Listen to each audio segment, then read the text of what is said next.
Good morning, folks. This is Jennifer D coming at you with a new vlog this morning. And also, I'm otherwise known as Blavic Shade Floral 226.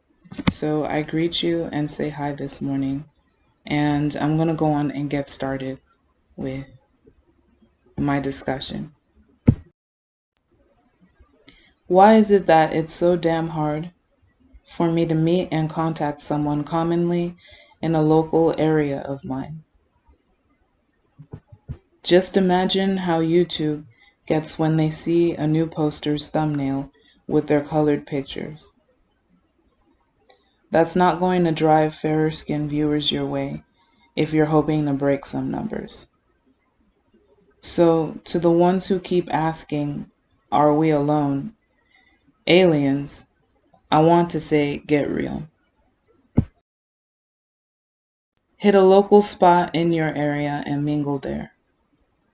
So let me go back to the question of, are we alone?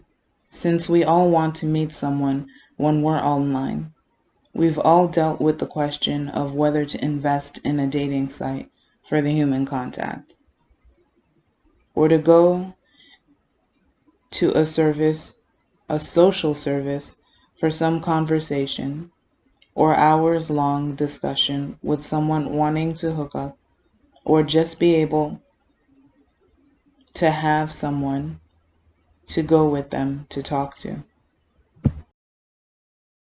I suppose it would be nice, as we're keeping each other company, if he considers my wants and my feelings. It's on his part a good consideration at first, since women naturally gravitate towards that area of issue. But I bring up my color. If any lady of color knows, it's hard being left stranded by someone who simply fails at considering your issues when you discuss it with them.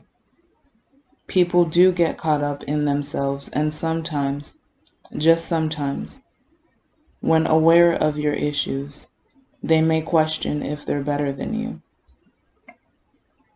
Well, for one, letting them know the issue of the knowledge of my self-color.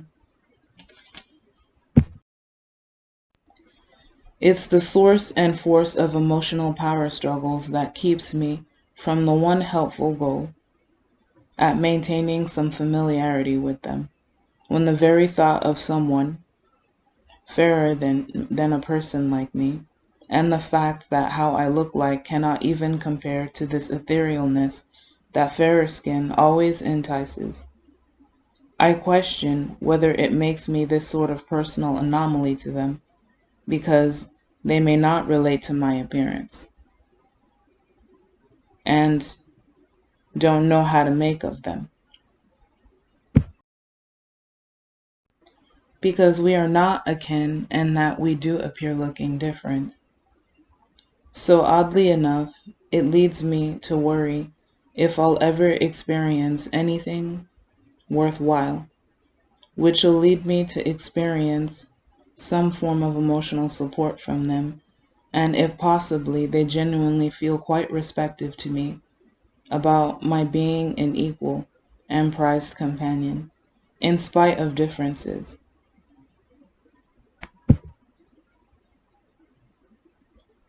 And if honestly they mean it, truthfully, would I be an equal company cherishably? Because if when they see me that they have to question about how I liken to them, then there's no question to ask for the time. I honestly wonder what really goes on in the minds of a partnership of two people, and how they think of each other, as well as why they may date and go together. These are and would be some telling questions and revelments. So I share with you this morning.